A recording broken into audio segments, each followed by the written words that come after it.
Roll call, please. She's not here, so. President Dawson, Present. Vice President Rivera, Here. Trustee Here. Trustee Pat is absent. Trustee Ryan Swanson is absent. And we have a quorum with the three of us, so never fear as we move forward. All right, next we'll move to adoption of the budget, please. This mic is picking up very well tonight. Adoption of the agenda. What did I say? Oh, I'm looking at you, so it has to be, it has to be. a Just vote budget. now, get it done. It's already over. It's all done. We can go home now. That's right. It's already No done. June, no June. I am so sorry. I'm going to start reading. I can count to three and I'm going to start reading. Adoption of the agenda, please. Are there any changes, board questions or comments for tonight? Madam President, we'll be pulling consent item L as we provided the documentation for that well after the 72-hour posting. We Okay, did provide it. It is on the webpage. We did provide copies advanced for you. The public now has copies. However, it can't be on consent if it's walk-on. So we need to add that onto action and you can address it anywhere you like on the action agenda. okay, that sounds perfect. Any public comment? Okay, hearing none. Do I have a motion? Motion to approve. Second, Motion was made by Dr. Rivera and seconded by trustee Swanson. Roll call vote, please. President Dawson, Yes. Vice President Rivera, Aye. Trustee Carolyn Swanson, aye. Trustee Pat is absent. Trustee Ryan Swanson is absent. Okay, just for future votes, now that we know they're absent and it's noted, does Alyssa have to read that every single time? No, it's just for the agenda to make sure it was clear to the audience. Okay, so once we've done the agenda, that'll save you a little work. All right, thank you so much. All right, we'll go ahead now and please adjourn and move to closed session. Oh my gosh, what am I missing? Need to go read the. I document. have to identify. I never make this through. When I told you in December, I'll be perfect. Okay, the closed item topics that we'll be doing tonight are planning and preparation for the meet and confer classified, confidential, and adult school. We'll also be going over the superintendent goals and evaluation. Are there any public comment on tonight's closed session topics? Seeing none. Now, according to protocol, we will adjourn to closed session.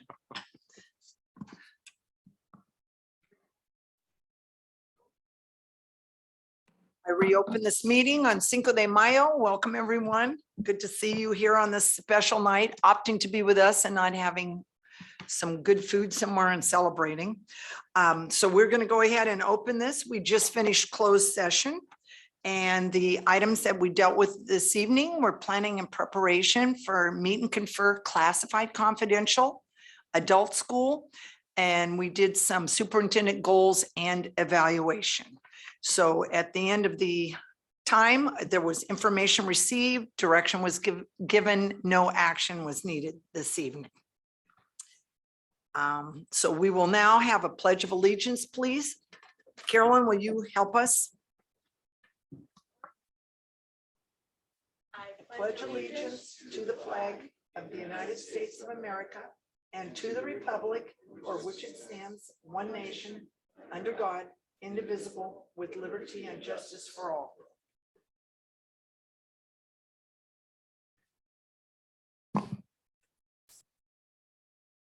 Okay, we'll go ahead and start, please, with written communication.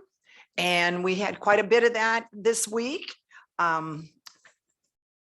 We had a nice letter from the Monterey County Office of Education talking about our second interim report and thanking us for that. We had another staff letter commenting on the computer lab at the middle school and how wonderful that's going to be and thoughts about what to do with that wood shop out there. And I said, share that please with Mr. Roach. One letter from a parent praising our efforts with COVID and also having in place a policy as to what to do regarding masking if certain thresholds are met. A staff member wrote us regarding credentialing issues And happy to say that that is all resolved. And another community member thinking about COVID, I guess I could have lumped those together. And a staff talking about some kids getting sick, I think in the play, and what do we do? And so we'll be talking about that tonight. And another one regarding class sizes with our first graders and some thoughts about how we might deal with that. Anything else? Frank, did you have anything else? Nothing in addition to what you. Okay, I try to be thorough. Carolyn? Yes, I had an advocacy request from CSBA, an introduction to the Equine Healing Collaborative. Thank you from a teacher for attending the Robert Down Open House. A request to present at the board meeting regarding dual enrollment from a student. Oh, yes, we got that. You got that one too? Yeah. Youth Ambassador panel interview request, which I wasn't able to attend, and classified agreement. Thank you. That's all I had. Yes. Okay, that's great. We got all those as well. The equine healing, I don't think I heard about that. That was just somebody who was saying that that's a possibility for our district. I can forward it to you. Oh, yeah, that would be, if you do get something and it doesn't look like it came to the rest of us, I'd sure love it. Sure. That sounds good. And as far as the dual enrollment, what we're going to do is on June 2nd, I believe, Dr. Porras, we're going to have a meeting with kind of some alternate pathways to graduation. So it'll be interesting. And we're going to have a young lady come and address us. So that's good. And thank you for bringing that up. Board member comments. Dr. Rivera, would you like to start? Sure, I'll be brief. Thank you. I had the pleasure of seeing Mr. Shamil Gary present in the afternoon. And I know you were there as well. I was going to say, that was me sitting next to you. Yeah, it was so inspiring. I was so excited. The only thing that I regret was not dragging my son out of class to go see it. It was just, he went over, I wrote down, he had all the students in the audience pull out their phones and make the list. Authority, integrity, responsibility, self-control, self-confidence, bravery, compassion, humility, and perseverance. And then he went through them one by one. Very inspiring. He had this good connection with the crowd. You could see that. And I hope we see more of him in the future. It was just a wonderful event. I was very, very happy I was able to make it. What else? I know that there is a culinary competition at MPC on May 15th. Last year, Pacific Grove won. So I'm hoping that we're going to do a back-to-back. That would be wonderful. And then also open house. Open house was wonderful. There was a mixture of masks on and masks off, but there was a good flow there. It was really nice to see the parents out on the playground afterwards, because one of the things that I miss as a parent is talking with other parents. You know, we're not allowed to be on campus, but it was just nice to be there for the open house. And then just, you know, how are you doing? Oh my goodness, look at your child. I haven't seen them since kindergarten. They're growing so fast. So that was, as a parent, that was very nice to see. One more comment, I'll wait until later in the evening when we come up to something Okay. related. Thank you so much. Trustee Carolyn? Thank you. Ralph, I just actually wanted to check on that SELPA application for the Community Advisory Council. Has that gone out to the public that we discussed at last meeting? Yes, Director Davies has worked directly with MCOE on the flyers and applications. And so that has gone out to all of the special education parents first, and then it's going to go out to all the rest of the school community, I believe, either the end of this week or into early next week. Okay, I didn't see one. Do you mind forwarding it to me? I would love to look I it can over. ask her to do that. Thank you.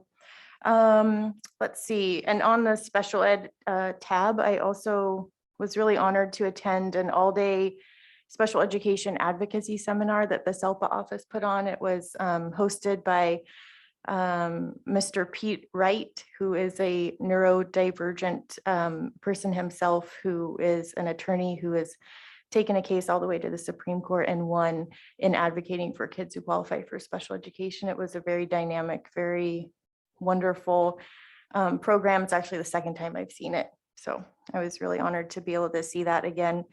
And then I pulled this article out of our California School Board Association newsletter, and I'll give it to you, Ralph. And it's, I wanted to bring it up at the board meeting because it's a blurb about how do boards evaluate the effectiveness of summer learning programs. And as a board member and a parent who's attended meetings for years, I haven't really heard much about how we evaluate the success of our summer learning programs. It's very well that it may be happening, but I would love to learn more about that. So the questions that they ask in the blurb are the same questions that I would like to ask. So I will give that to you, Ralph, afterwards, and you can decide if you want to just report out to the board or have it be a future agenda item. And oh, and I did attend the Forest Grove and Robert Down open houses and the middle school honor nights. And I just wanted to appreciate, applaud, and thank the principals for hosting everyone. Thank you, Mr. Ogerman, Mr. Keller, Mr. Roach. It was a wonderful time. And also thank the staff for putting all that together. There's a lot of details, and thank the students and the families. So those are my comments. Thank you. Shorter tonight because there's just 3 of us, so everything will go so fast. So that's kind of nice in the spring. I had a wonderful call today with the auditor, just talking to us about our district. So it was so nice to say nice things like, no, I'm not aware of any graft and I'm not aware of any whistleblowers. And I was very nervous what they were going to ask me, but I answered that we adore Song and we're so lucky to have her, and he already knew that. So that was kind of good. I wanted to mention tonight in our consent, we have JPA with Community Human Services, and I always like to kind of give them a shout out for the incredible work that they're doing.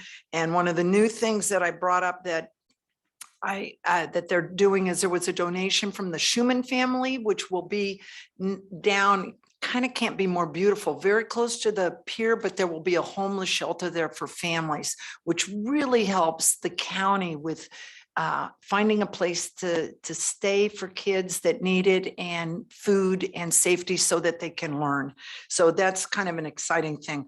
I also want to make a big deal tonight. I'm sure this is part of Dr. Porras too, but Alyssa Rodriguez being here, I just feel like I want to genuflect, drop to the ground and crawl over and, you know, kiss your feet for being here to support the district. It's been a long time that Dr. Porras has been wearing a different hat every couple of minutes. So to have you here, thank you for joining us, and we just appreciate it so much.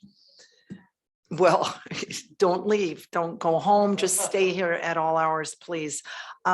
Finally, one of the things I did want to say is we have a chance working, we talk a lot about CSBA and how impactful they are and what great guidance they give us. And one of the things that came up a while ago, with Trustee Carolyn, was the idea of looking at our policies and what's on the books. And you can imagine, you know, you open some of these and moths fly out. I mean, they've been around forever. So I really want to do a big shout out. Trustee Brian Swanson is unavailable, can't even get on the internet, but both he and Trustee Carolyn Swanson worked on behalf of the board and met with CSBA and members of our district and staff to really look at what the expectations are policy wise for our students, for the entire district. So lots of good work. I had signed up and was going to get one of the days, but they actually, I couldn't do it. So I deferred to them and they came through superbly. And I just want to thank them publicly for their time. So that's it for us right now. And I think we should move on down the table. And it's kind of far with no one here. Over there, are you there? Please, Dr. Porras. Like we're playing air hockey here. Thank you very much, Madam President. Just a couple of quick items, just to piggyback on what has been said. I do want to appreciate all of the staff members from the schools for their open houses. Really wonderful. Please pass along our kudos, and just wonderfully attended, probably the best attendance we've seen, I can recall seeing at the elementary open houses. And the honor nights, of course, was just really special. And kudos to the administration and the counseling staff, especially for putting together a wonderful show. It was just greatly appreciated. And then I also want to appreciate Trustee Carolyn Swanson and Trustee Brian Swanson for their work on the policy workshop. It was 3 very long days, and the staff, pretty much all of the district office staff participated as well. Hundreds and hundreds of policies were reviewed. The goal was to take a look at what currently exists in our board policy, match it up against what's current, and then determine which one is the one that we should be keeping moving forward based on revisions. And staff did an amazing job. I want to congratulate all of them. It's just not easy. And some of it, thanks to longevity, a lot of the folks that have been here a while were able to take a look at what progress was made and take a look at what was written, and even to say some of the policy that we have in place has a better revision than what was in the templates, and it fits specifically to our particular school district. So that local knowledge really helped as well. Really looking forward to the outcome. We should be seeing a couple of things happening. The board will have the opportunity to do a special meeting for the 9000s, which are the bylaws, to review those. And then ultimately after that, CSBA will give us a draft for first reading for the board sometime in August. And then to take a look at that and then come back with a final reading for what's called a global approval, unless the board would like to go through 1,000 some of our policies one at a time. I'm guessing not, but there it is. So it should go very well. Our CSBA representative, Greg Francis, was just top notch, did a great job. And so appreciate everybody. Well done. So I'll leave it at that. Thank you.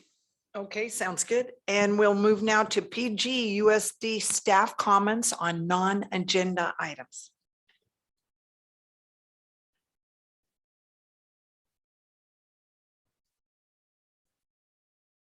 Mic on.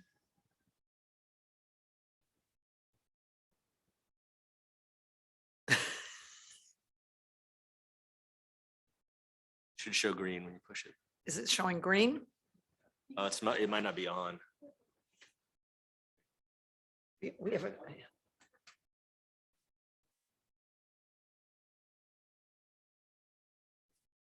Take 2. There you go. Thank you. All right. Good evening, everyone. Sean Roach, proud principal of Pacific Grove Middle School, with some PGMS updates for this evening. First of all, a big props to the PGMS choir and Jared Mazer last night for putting on a wonderful display. The attendance again was very, very high. Parents were really happy to see their kids performing. It was a very brief, maybe 35 minutes, but it was action-packed the entire time. And so parents had a great time with that. And don't worry about writing this stuff down, although if you'd like to, you can do that, but we will send this out to the board as well. Wednesday, May 11th is Mental Health Awareness Day at PGMS. I was actually approached by several students with some ideas on how to celebrate Mental Health Awareness Month. And so we'll be doing that on Wednesday, May 11th of next week.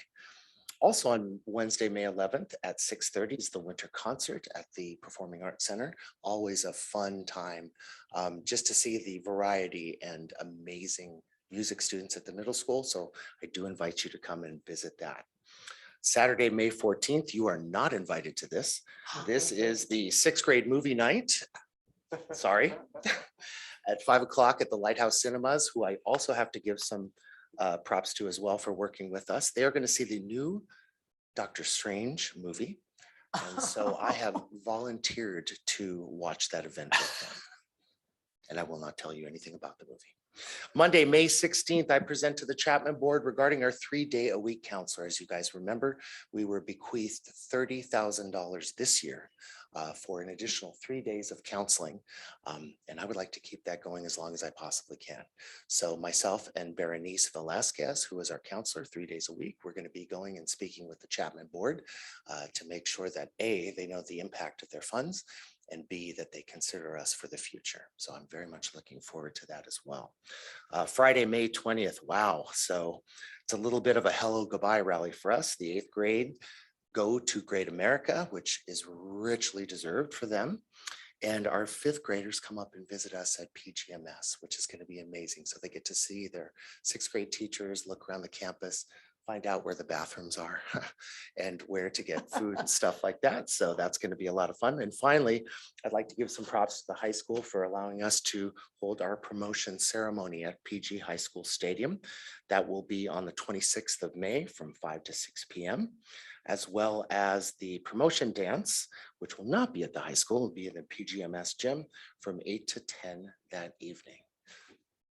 One more thing, last but certainly not least, our intrepid AVID District Director, Moramar, has secured grants in support of our AVID program in the amounts of $31,000 for PGMS, but that's not all. $27,000 is also going to go to the high school in support of our incredibly important AVID programs. Thank you guys very much. It's good to see you again. Thank you for sharing. Good evening, board. Larry Hagquist, teacher on special assignment, Pacific Grove High School. I'm the TOSA.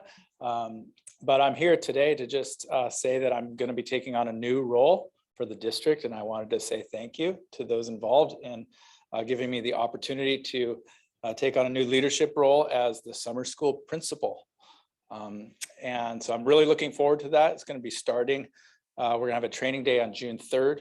And then the first day of school is going to be June 6th, and it's going to go through the 30th.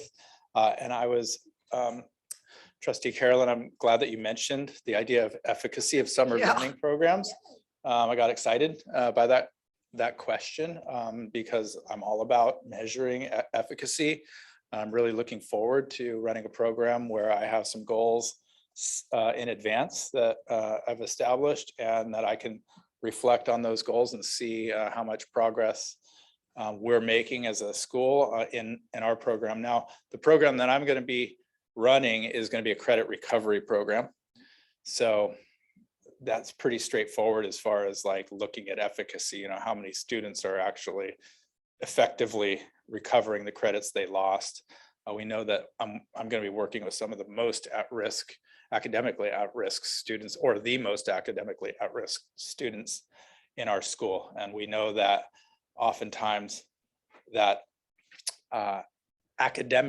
being academically at risk is accompanied by a number of other factors, right? Social emotional factors and just opportunity factors. So, you know, I'm really just looking forward to being able to reflect on those things and see how much growth we can make. I've already looked at the numbers from last year, summer learning program, and I think that we can make some progress. Any questions? Thank All right. you. So thank you. That's really why I'm up here to say thank you. I would love to. Save the mail. Hi, good evening. Sean Keller, principal at Roberttown Elementary School. Our last invitation to this Saturday's celebration of our 100th or centennial celebration of our building. It was built 100 years ago and it's still standing.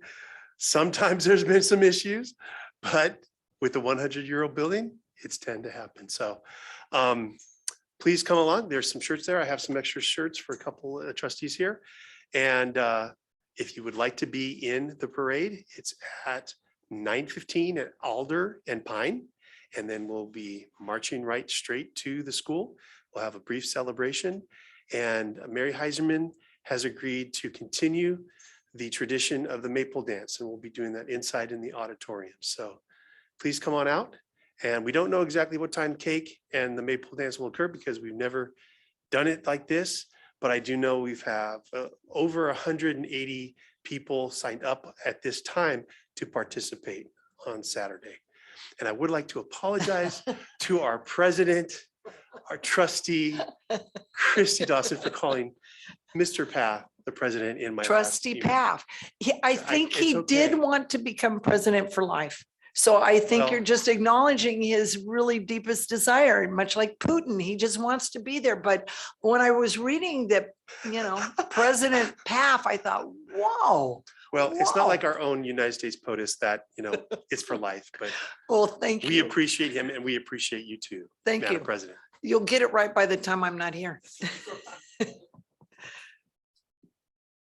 And thank you for the beautiful wardrobe. Mr. Rogeman. Good evening, members of the board. Buck Rogeman, principal of Forest Grove. Just wanted to report that our first week of statewide testing has gone off very, very smoothly at Forest Grove, and there are a number of people to thank. I want to recognize district staff. Director Binder came and did a nice staff check-in with us before we started the training, answered any of the questions that we might have.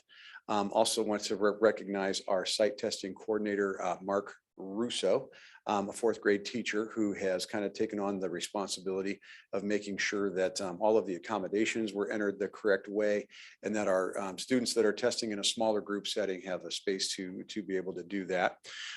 In addition, wanted to thank Carrie Parker, who is our site tech, and he is the one who troubleshoots everything that's going on and gives a daily update of the progress that students are making on that testing. So we've got a really effective testing team at Forest Grove, and I wanted to recognize that publicly. And also, I wanted to publicly thank and recognize the negotiations team from PGTA. I have to admit, I made a bit of a mistake last meeting when we missed the opportunity to do that, when the board actually had the public hearing and approved the contract and the tentative agreement that we had. But the team is an absolute pleasure to work with. The conversations are always respectful, and negotiating with this team is really a great example of negotiations as they should be, with mutual respect in the room. Even when we aren't agree or we feel like we're far apart, we know that we keep working the process that we're going to get to an agreement. So I would like to thank the co-leads, Sally Richmond from the high school and Karen Levy from Robert Down. They were an absolute pleasure to work with, and I think we came to a great agreement. Thank you. Thank you so much for sharing. Laura Lee, please.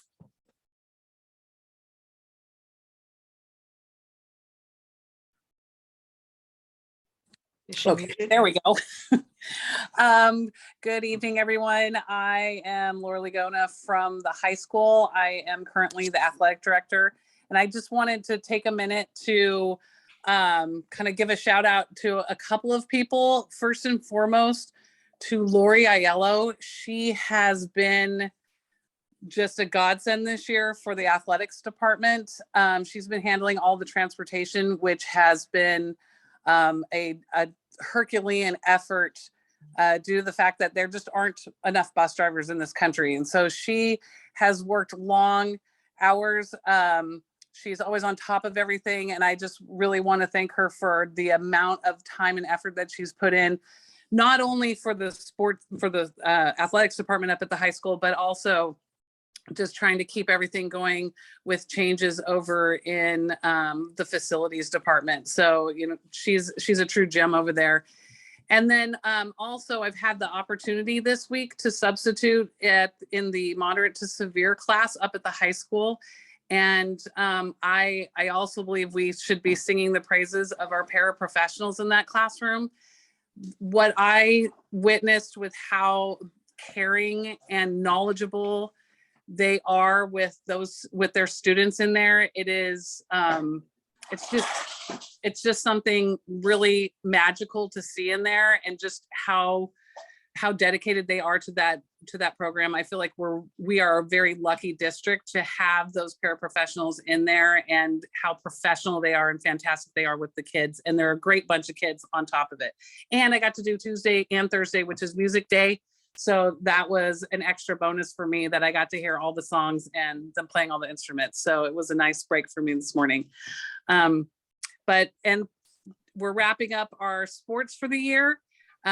This has been a crazy year, but we've been able to have all of our full seasons go through, and we're about to complete somewhere around our 315th sporting event between the 3 seasons. And we have seen just some amazing things come out from our teams this year. And so we hope everybody is able to come and see the Breakers play next year.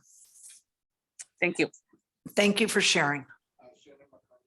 Shannon? Hi, everyone. I am Shannon McCarty, teacher at Forest Grove and also our PGTA president. I did want to echo too what Buck said about that I missed the thanking the negotiating team from the district side. And last week he and I were texting, or last meeting he and I were texting during the last meeting, and I said, Buck, is this the time when we're supposed to say thank you? Like I wanted to make sure I got it, and we were both like, no, it's next meeting, it's next meeting. And so I'm sorry about that, but I do want to thank the board and negotiating team. They did do a wonderful job, and we're very thrilled with what we have gotten. But I also wanted to give a big shout out for our Forest Grove open house. It was really wonderful to see so many families and parents. And honestly, I got like a little choked up when I stepped inside the classroom and there were just so many parents and kids and that energy. And I had forgotten what that felt like with, with COVID. We haven't had that. And it just was a wonderful time for all of us. And many of the teachers at Forest Grove, we discussed how wonderful it was to have so many families and kids and just that energy. So I just wanted to give a shout out for that as well. Thank you. Thank you. Ani Silva, please. Hello and good evening. I just wanted, Director of Curriculum and Special Projects, I just wanted to share with the board that the grant, we received a grant from the Chapman Foundation for GATE for $15,000. And so I'm very, very happy about that. But what I really want to do is applaud Kim Schertz, who is our program coordinator for GATE for our district, for just doing the most amazing job in securing the grant and in ensuring that we offer an equitable GATE program for our students. So and a huge thank you to the Chapman Foundation for their unbelievable support for years and years. It's not just for AVID, but also for GATE. So without them, we wouldn't be able to do what we're doing. So I just wanted to share that with the board. I hope you have a good evening. Thank you so much. Claire Davies. Hi, good evening. Claire Davies, Director of Student Services. I have 3 thank yous. First, thank you to Lauren Lee for subbing in our wonderful, beautiful special class. And thank you for honoring our wonderful staff and our beautiful students. The second is, we were talking about state testing and all the folks that were out in the field. But behind the scenes, I want to thank Sarah Burkett, who is my administrative specialist, and Leslie Ternillo, who is Ani's. Those ladies were like dispatchers all day long, working closely with Matthew Binder. There were many, many glitches, and all day long, they were in the system fixing what needed to be fixed, in particular, making sure our students on 504 and IEPs were receiving their accommodations.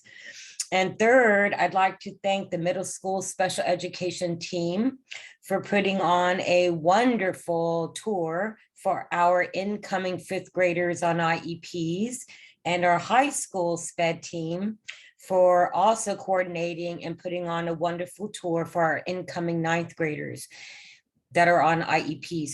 Now, our students participate when there's tours for the entire 5th grade and the entire 9th grade, but it's wonderful to have a separate tour because it's much, much more intimate, and our students feel so much more comfortable asking lots and lots and lots of questions. So thank you to everybody for that. And everybody, please have a wonderful evening. Thank you. Thank you, Claire. Erica.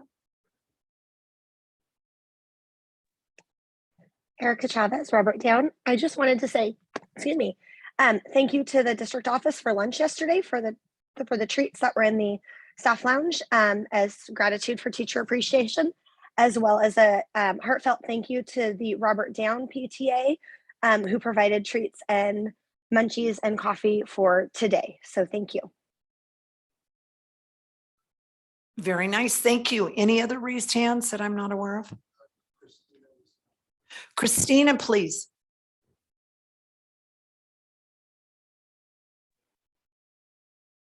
Good evening, board. I just almost exactly what Erica said. I wanted to thank the district office for the delicious goodies and treats, and our PTA, who has provided an absolutely amazing spread almost every single day. I think I gained 5 pounds this week from all the bagels and donuts and delicious treats that I've enjoyed.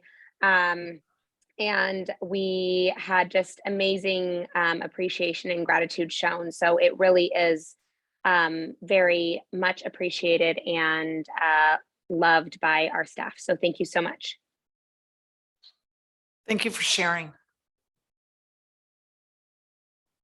Okay, so next we will move on to individuals desiring to address the board. Public comment on any item of interest to the public that is within the board's jurisdiction will be heard. The board will also take public comment on each specific action item prior to board action on those items. The board will allow a reasonable amount of time for public comment on each agenda item, not to exceed 3 minutes per speaker and no more than 20 minutes per agenda item, pursuant to board policy 9323. Speakers will be called sequentially until there's no speaker coming forward on the agenda item or the amount of time allotted for the agenda item has elapsed, whichever comes first. This meeting of the Board of Education is a business meeting of the board conducted in public. Please note that the Brown Act limits the board's ability to respond to public comment. The board may choose to direct items to the administration for action or place an item on a future agenda. So this would be the time, please, for public comment.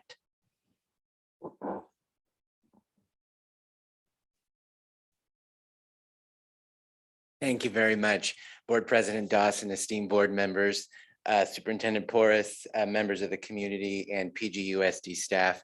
My name is Jake Odello. I'm a candidate for the Monterey County Board of Education for Trustee Area 1.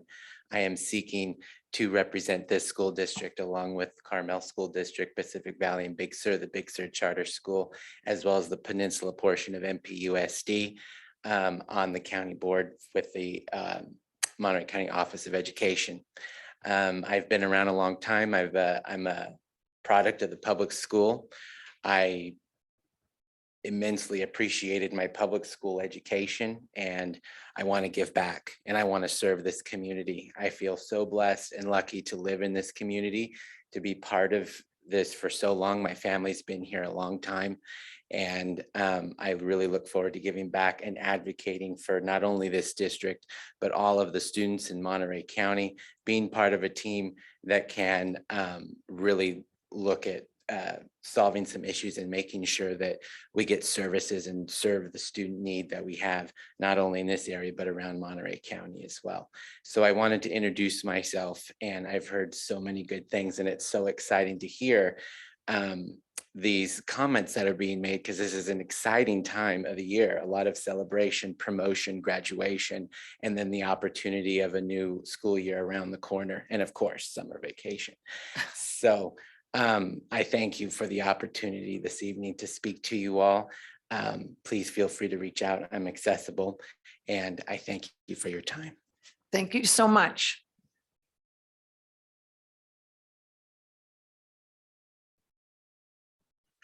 Hi, everybody. My name is Jennifer Fenton. I'm the Executive Director of the Equine Healing Collaborative. Oh, yeah. Perfect I timing. know I'm not dressed in my normal attire of hat and boots. I'm here today because several of your staff have reached out to me in regards to services that we actually offer for other educators and other school districts. And so I'm actually kind of making rounds to different school districts to kind of talk to you and let you know some of the services that we are providing for staff. As many of you know, the last 2 years has been incredibly stressful, specifically for educators. This has been a very, very challenging time.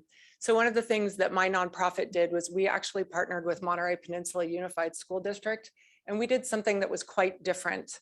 We actually provide services for their educators. So we provide psychotherapy, group psychotherapy, as well as day-long retreats for their educators.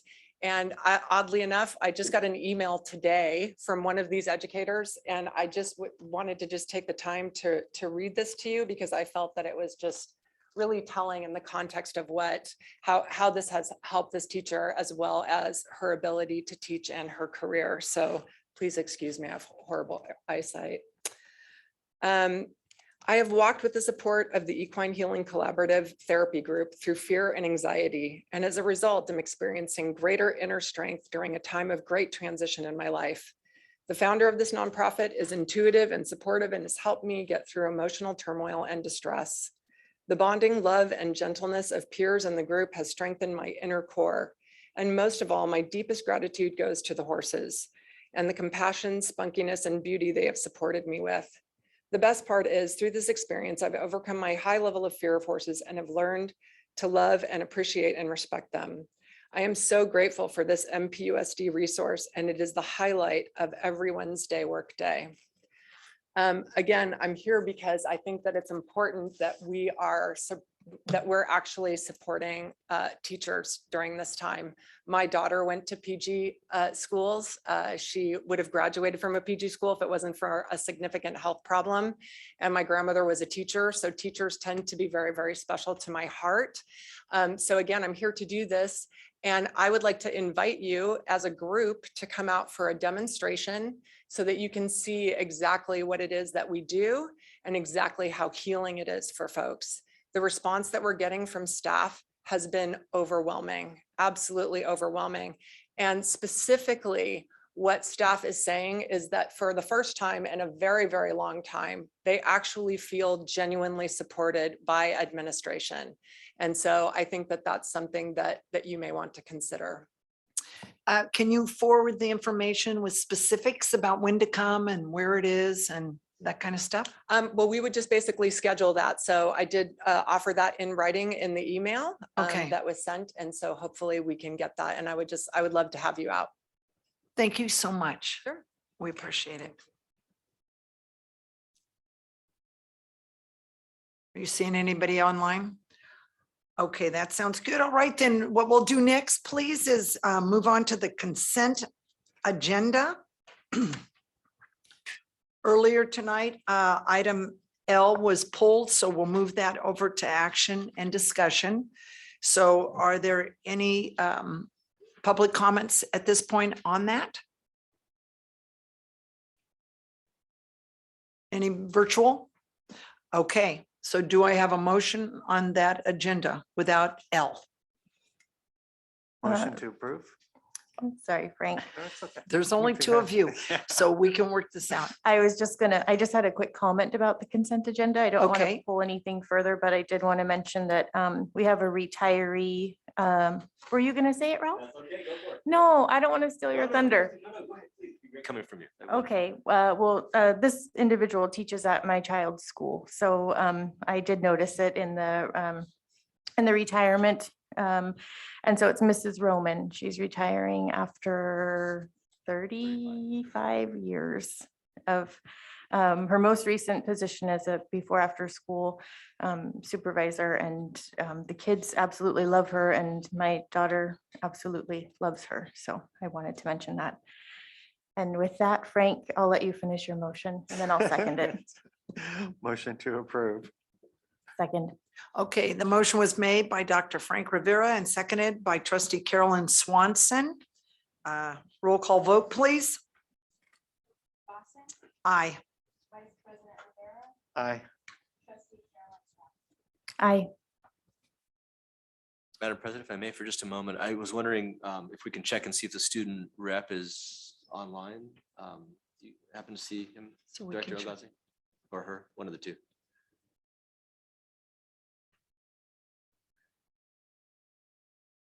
Okay, no worry. If they pop up, we'll just make note of it. Thank you. Okay, would we like to go ahead? What are you thinking, Dr. Porras? Should we do L to kick off, or would you like to? Whatever, it's up to the board. Yeah, however let's you go ahead and start with that if you don't mind. Fine. So this will be item L, which we pulled, which is a Monterey Peninsula College, MPC, and PGUSD College and Career Access Pathways Partnership Agreement, CCAP. Lots of acronyms in that. And I think we have Assistant Principal Steinbeck here that can answer some of the questions, but I'd suggest we just, if there's some specific questions about the item that we can answer, perhaps we can start there.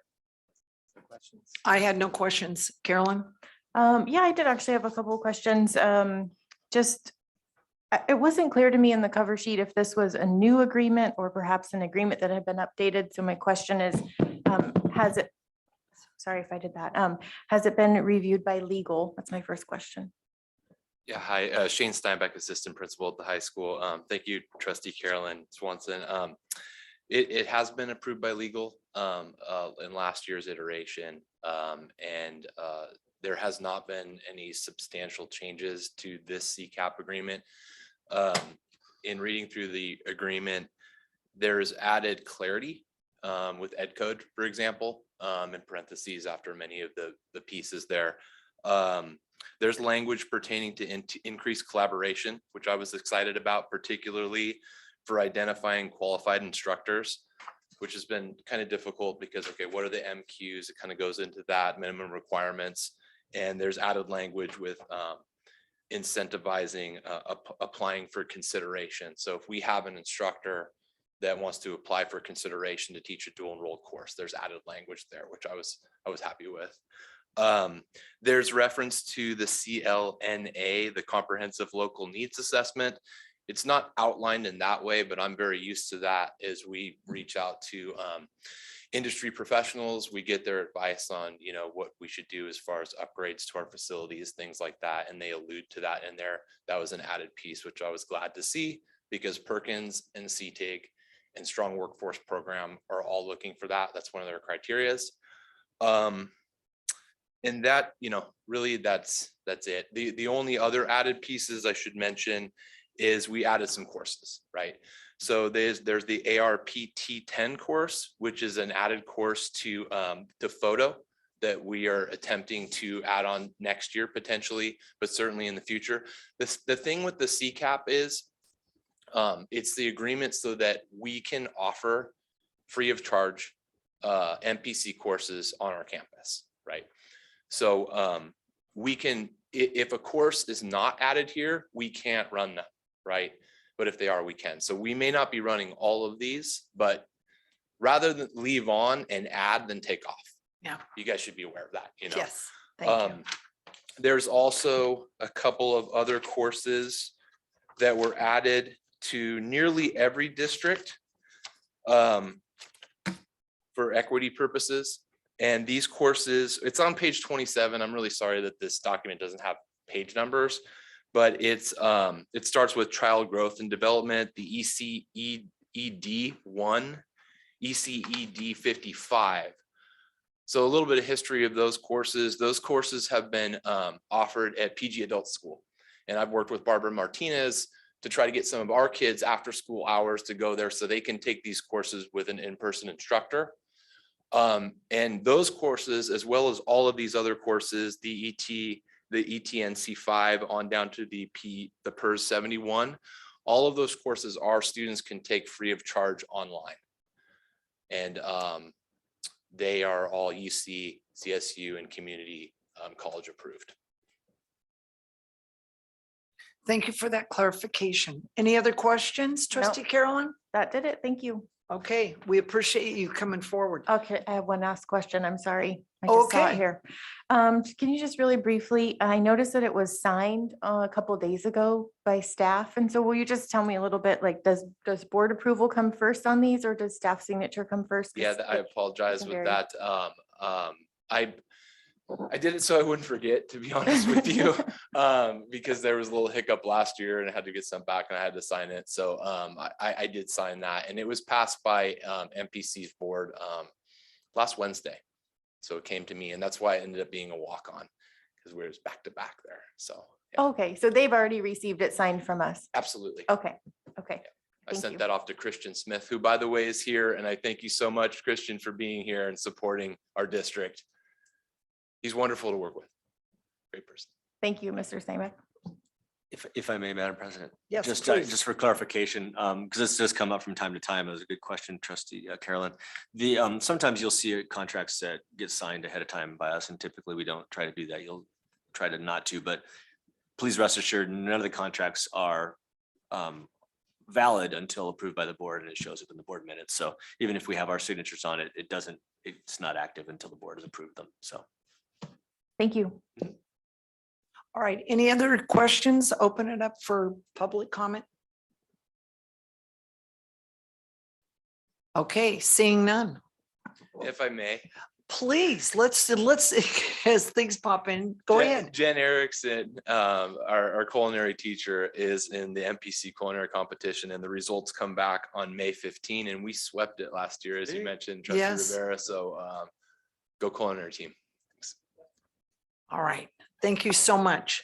All right, there were no public comments, so do I have a motion, please? I'll make a motion on staff's recommendation for action. Is this considered action A now? I guess. Sub A, we'll call it sub A. A plus. A plus. A plus, I like it. Yeah. Second. Okay, the what am I saying? It was put forward, please, by trustee Caroline and seconded by trustee Dr. Rivera. And we'll now have a roll call vote. Aye. Aye. Aye. Motion carries 3-0. Next, we'll have a COVID update for the district with Dr. Porras. Thank you, Madam President. Just really a couple items to highlight right now. Obviously, the hot ticket item has been all of us watching COVID cases and the index is rising nationwide, of course, certainly in particular states and here in our particular area as well. And we have been watching those numbers rise and looking in particular to the threshold that the board established back in April 7 for the 5% positivity rate and the 10 out of 100,000 cases. We have not hit that threshold yet. We did send out a letter to all families and to all staff, just kind of as a heads up. We're seeing numbers getting close. So please know if we hit those thresholds, the next day we'll go to masks until such time as we resume back into the low versus the moderate. We watched the numbers again, got the most latest update from this morning. And actually on a 7-day average, the numbers went down a little bit, which is great. So we're carefully watching that and we'll continue to watch that as we go. Typically the health department gives us updates twice a week on Monday and on Thursdays. So we'll be watching those carefully, see what's happening with the numbers and keep all of our families and staff members tuned in as we go. Also, there's notable that we have a pretty significant increase in cases in the here within our district. Those cases are all noted and updated on the district dashboard. And so we're watching those, following all the protocols that we need to follow. I know that Nurse Powley, I asked her if she could be on and we're a little later than I thought it might be. But if she's still online and would like to talk just briefly, that would be wonderful. There she is. There she is. Nurse Powley, if you want to say a few words, be great. I know you got to go in like 5 minutes, so no problem. No worries. Thank you so much, Ralph, for the update. So we have seen a little bit of an uptick in cases on our campus sites, but we're closely monitoring those cases and sending out notifications in a timely way, and just really emphasizing that parents keep their children home if they're ill, even with minor symptoms, and make sure to test them. So when in doubt, keep your child home, test them. If you need to test them, if they're initially negative, keep them home, test them again, maybe later on in the day or in the evening. Sometimes a child will be symptomatic but negative initially, but then later test positive. So I'm just emphasizing at this point to just, make sure to follow our illness policy, keeps your children home, make sure that they're tested and that they're asymptomatic before they return to school. We have a lot of home test kits. We're very, very fortunate and very grateful to MCOE for providing us a lot of home test kits. So we have plenty of test kits if families need additional test kits for home testing. So we're very grateful to have the resources that we need. We also have KN95 masks for our elementary school sites, the child size, so teachers have been requesting those. We also have the adult size KN95 masks for teachers and staff. So any needs at all in terms of PPE or masking or test kits, please reach out to the school site offices and to me, and with any other questions and feedback. So we're doing a good job in terms of, I think, communication and just trying to get the latest information from the health department and be really proactive again. You know, as soon as those numbers hit the thresholds, then we'll revert to the mandated indoor masking with the moderate transmission range. So we'll watch those. We'll keep you updated. Just, you know, as soon as the information comes in, we'll in a timely way. So any questions for me or any other information? Board, anything at this time? I would just ask, well, I'm sure we're going to do it, but I think we just need to update the COVID safety plan to update the verbiage because we originally started with the data being city of PG. And so now we just need to update it to county. If you probably, it's probably already on your to-do list. Yeah, it is. We just I'm haven't sure. got a chance to get to it, but yes. And then Ralph, I was going to ask if you don't mind, just to alleviate any confusion, so it's really clear what data we're using and where it is. Could someone in the district share their screen and show that? Yeah, that I county site? can walk you where it is, but I'm having whatever reason I'm having a little problem sharing my screen. But if you Google county, the Monterey County Health Department. And you literally just do a search for COVID and it'll take you right to the front page. And the very first page that they have is their screen for the dashboard. And it shows Excellent. the metrics that we're using. And those are the, let me see, let me try one more time. Hang on a second. Okay. I just have one small follow-up after that. Let's see. There we go. Beautiful. So that's what the screen looks like right there. And so it's on the this was the County of Monterey webpage. And again, if you go up to this search window and then just type in COVID, and it'll bring you literally to this page. At least that's where it took me. And then if you just scroll down, you'll see the metrics. Down below, you'll see a lot of hot buttons that'll take you to whatever you need to know in regards to hospitalizations. You can find specific zip code areas if you need to, but this is the page that you could see it's updated today. The 7-day positivity test metric is right here. The 7-day average case rate is right here. And those are the numbers in particular that we're looking at. I know that there have been some requests from parents to take a closer look at the death rates and the hospitalization rates. Those are those numbers here. However, in consultation with the county, they felt these were the two numbers that were probably the most important to look at that we're dealing with. And of course, again, highest regards to Nurse Pally for watching our dashboard along with Director Algaze. They update that as quickly as possible so the parents get the most up-to-date information what's happening. But this is on the county webpage.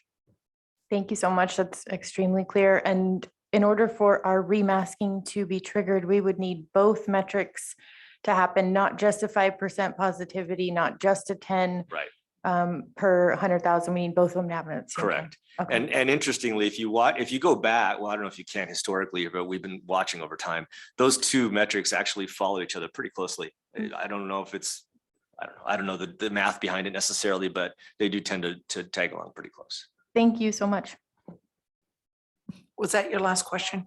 And again, I know we talked about at the beginning of the meeting, the thank yous from people saying thank you from the district reaching out with specifics about the policy that we established about masking and keeping them in the loop. So really good job with that. If I may, Madam President, Sure. I know that we only have Nurse Pally for just a minute or two more because I promised to get her to another meeting. Are there any other updates or anything, Nurse Pally, that we should know about or you want to make sure parents are aware of? So at this time, I think we've covered everything that that's the important points. We will update the COVID safety plan with the county data. So Carolyn, thank you for reminding or just bringing that up. If there's anything else to be shared, I'll make sure to do that through the PG weekly break tomorrow. Our pool testing results have not all been received. I know Robert Down is negative. I'm still waiting on the other sites.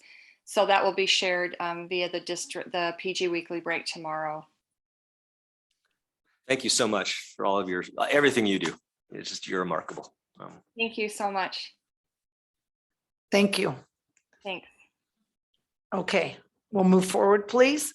So next we'll move to the approval of Pacific Grove USD confidential. Public comment. Oh, I'm sorry, public comment. I'm sorry. I just guess I knew intuitively that there was no one needing to speak. Okay, now, after that brief moment, approval of Pacific Grove USD confidential employees agreement. Thank you, Madam President.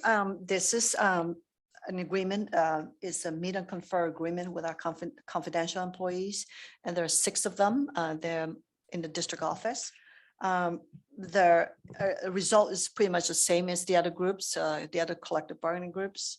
Same thing with management as well. It's a 5% increase, retroactive to July 1, 2021, and also increase of $1,200 towards the health plan.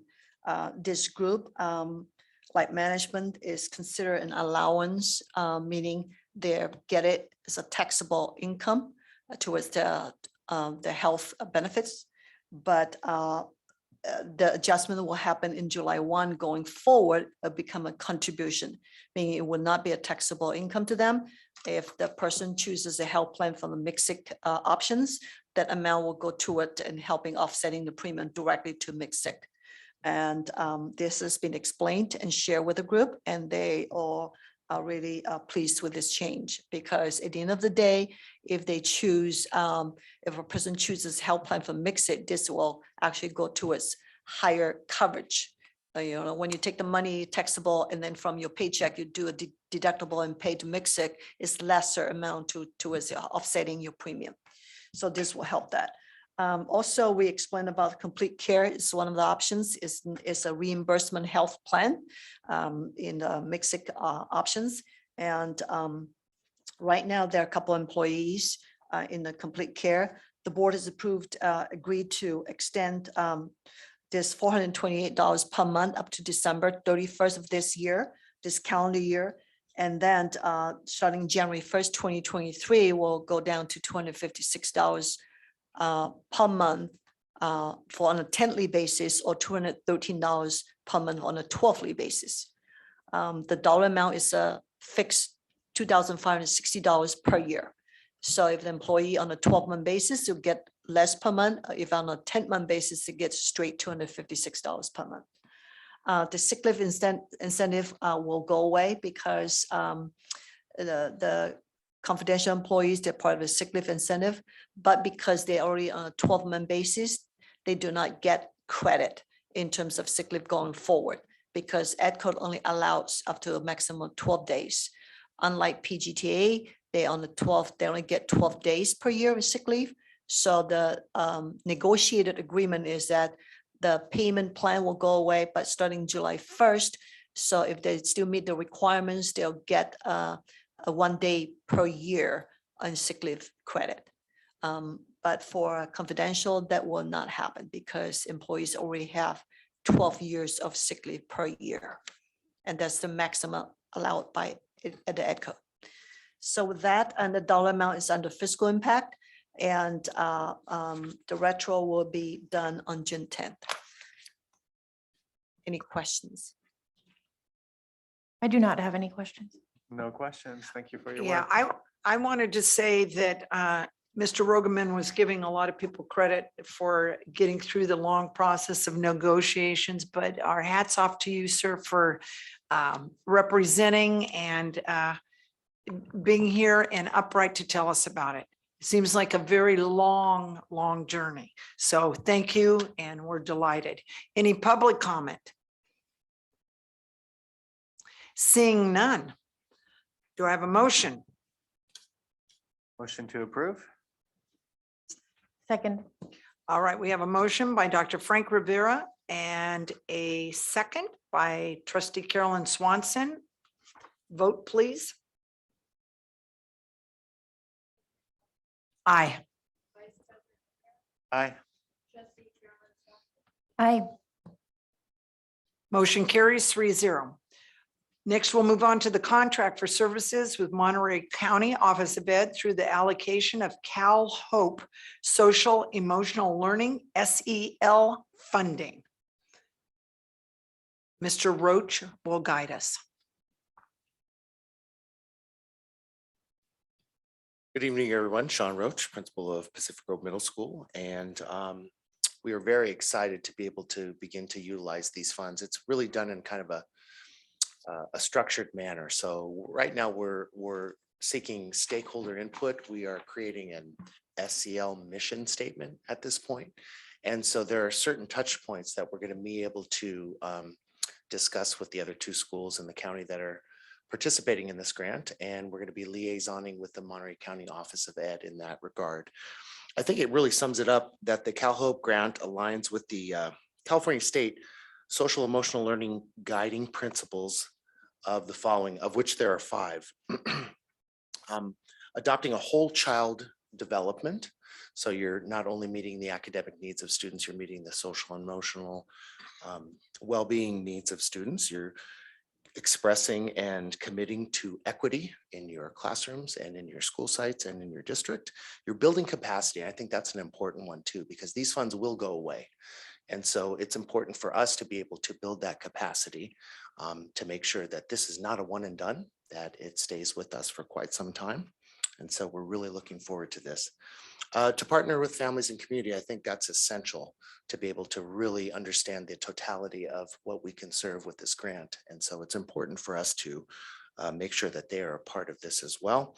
And finally, just to learn and improve. I mean, this is Education 101, professional learning community. Is what you're doing working? Looking at the data, making adjustments, and going from there. I'm really excited about this. I like to be a guinea pig in this whole thing because I think what the state is doing is brilliant. They're selecting several schools to see what those schools come up with. And they're using the collective brilliance of these schools to be able to share that in a more widespread way. So really looking forward to it.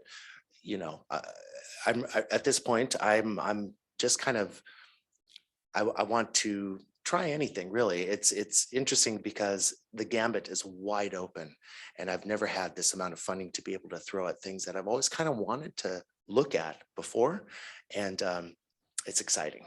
So I'd like to entertain any questions at this time. Yeah, so it reads as if basically, so we pay for it and then we're reimbursed by MCOE? Yes. Okay, cool. Absolutely.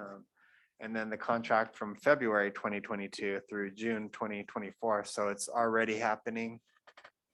Yes, the initial step was to kind of take stock of how we're doing as far as some of the data points that they're looking at right now.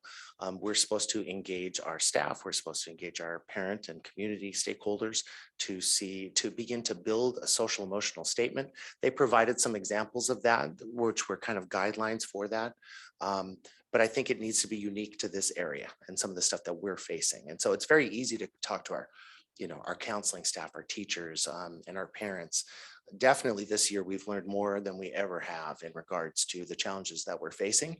And so we are making sure that we have that in our mind when we begin to build this mission statement. Yeah, this is wonderful. I mean, we all know how important the social emotional aspect of education is, especially after, I mean, to sound like a broken record, what we've been through the past couple of years.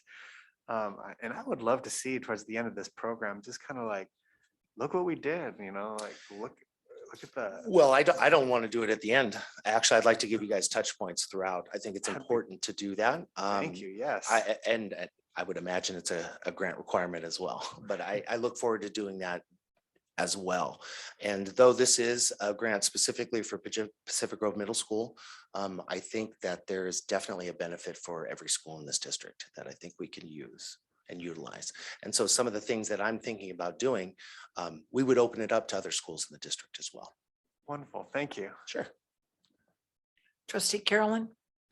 Yeah, I was just gonna add, the stakeholder input, it's so valuable, and I know that it takes a lot of resources to gather. So if I'm sure you'll already be looking at it, but if there's any way to collect that as a report and get that to us as well, because after 2024, I'd love to have some guiding points on if we need to fund other things. Absolutely. And I thank you for saying that too, because I think part of that sustainability is going to be the board's interest and understanding of what we're seeing. I think this is, you know, like I said, this is going to be a little bit of a litmus test. Mm. And so I think it's going to be very easy for us to be able to gather data points throughout. And I'm a big data guy myself, so I will be able to understand the affect and how we are changing things for students and if our money is going in the right place. Thank you so much. Yeah, absolutely. I look forward. Yeah, it wasn't that long ago that I remember seeing the acronym SEL and going, what is that? What does that mean? So that it's now so integral to us and so informative as far as how we move forward. It is nice you get the big bucks. And as you say, it's not just a gift. I mean, they're going to want to see what have you done, which inherently will force you to, look at the benchmarks, create those things and find ways to report out what worked, what didn't, and modifications made. Absolutely. I could not agree more. This is going to be a lot of work in addition to the work that we already have. But it's really important work that we're doing because it really doesn't just impact our school or our district. It really can be spread throughout the state. So it's really important stuff that we're doing, and it is going to be quite a bit of work. But I can't think of a better way to spend my time. No. Well, and it's so nice. It'll be such a direct benefit for the kids. So thank you for spiriting this along, and we look very much forward to hearing from you and how it's going. All right. Any public comment now? Yes, excellent. Beth Shamas. Yeah, SEL, I mean, I don't know when that happened either. I know. Although what I do know is that it tends to be a trigger for politically. And so what I'm suggesting is that at some, I don't know if it would be like on your website or the districts, but that you have an explanation of what this is, because people just hear that and they're going to listen to maybe others who decide that that's not okay for some reason.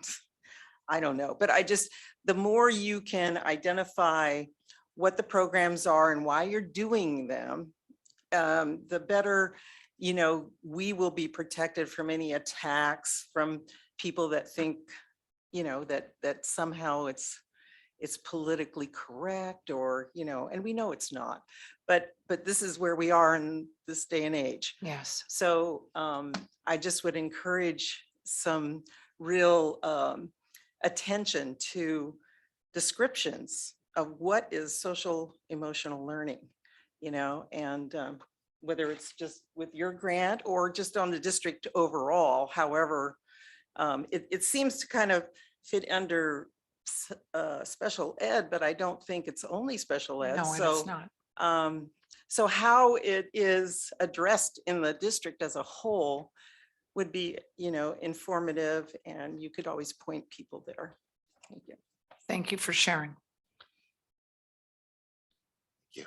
If I may, I'm not above bragging. And Please don't hold back on our account. And so what I mean by that is we intend to be as transparent as possible. We really want to show the community what we're doing and how we're spending this money.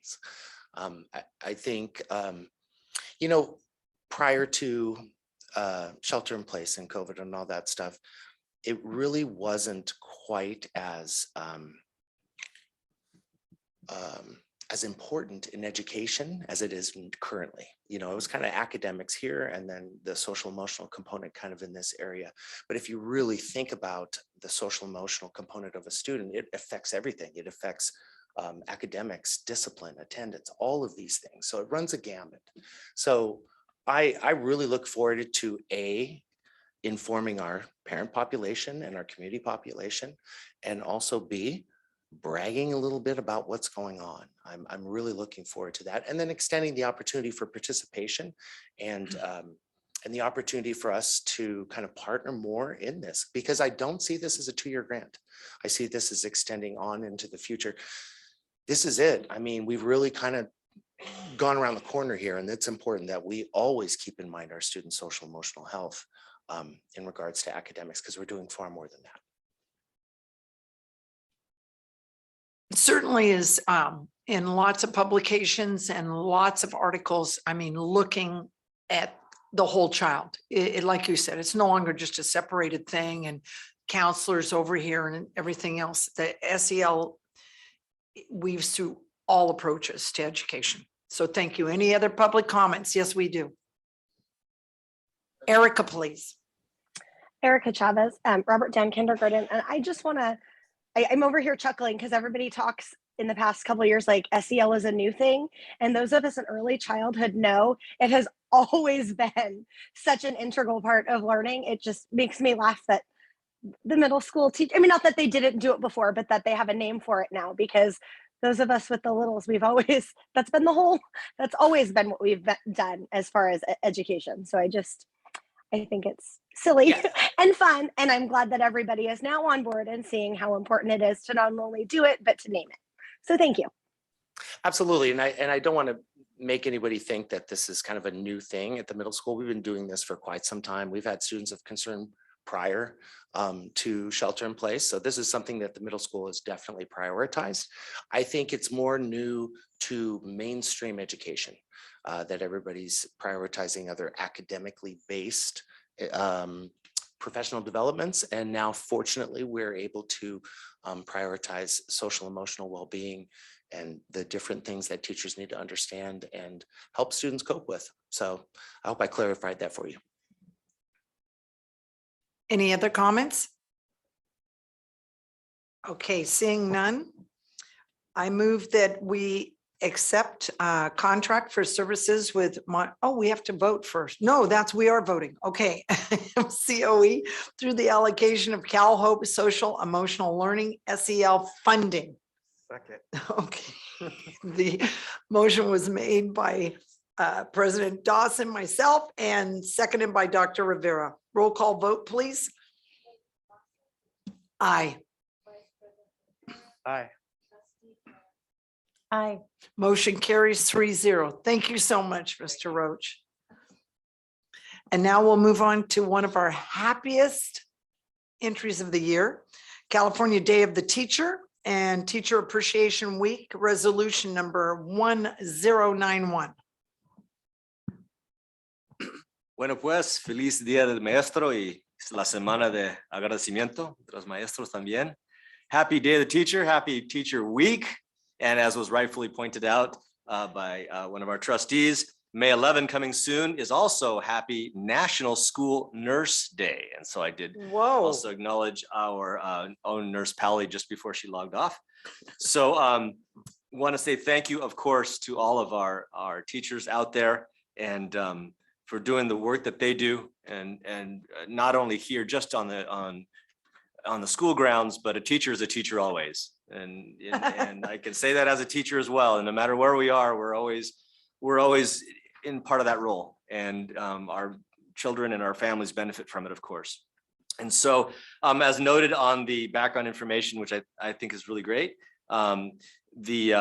was a Mexican tradition back in many years, going back that in Mexico anyway, they was a lot of celebration on this particular time for teachers. And in the 1970s, the Association of Mexican American Educators adopted this tradition formally, and it was eventually named in '85 as part of the legislation codified here both in California and many parts of the nation to establish the Day of the Teacher. And so it happens every year on the second Wednesday in May is typically when it's brought in. And of course, we know the teachers play an amazing role in helping bring our democracy to bear, and as many times one of the strongest bastions of democracy that we have as we educate our students to become good citizens and contributors and public servants, hopefully. And so we do have a resolution here. I did want to point out before I ask one of the trustees, as we usually do, to read the resolution. I also wanted to point out a kudos and thank you to some of the staff that it was noted earlier that there were some goodies at each of the school sites.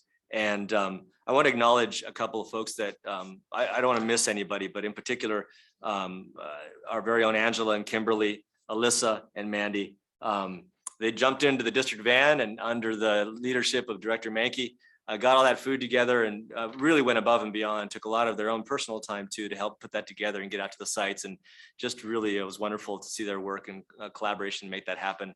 We also very proud of our staffs out in the sites and just want to thank them. But I do want to acknowledge them for putting that work together. And and the site secretaries, of course, for helping us get it organized. So President Dawson, if you'd like to have someone or yourself read the Day of the Teacher Appreciation Week resolution that's presented in the board packet, if you like. Our current teacher on the board, Dr. Frank Rivera, should be reading it. Thank you. Thank you for this honor. California Day of the Teacher and the Teacher Appreciation Week. Whereas teachers personify our society's belief that universal public education is key to meeting the challenges of a changing world, and the influence of a good teacher continues long after school days are only memories. And whereas teachers demonstrate and share their love of learning in the classroom every day and fill many roles as listeners, explorers, role models, motivators, and mentors. And by doing so, are partners with parents and the community in inspiring students' dreams and laying the foundation for them to be good citizens. And whereas teachers strive to make every classroom an exciting environment where productive and useful learning can take place, and each student is encouraged to grow and develop, and where teachers reach out to foster the well-being of each student, regardless of ability, social or economic background, race or ethnic origin or religion. And whereas the board does applaud the unique and highly specialized skills and dedication required to meet the varied needs of the young people served in the district's instructional programs, and recognize that the quality of all students' educational experiences depends significantly and vitally upon the quality of their teachers, who are entrusted with fulfilling the mission of education to prepare our students for the future.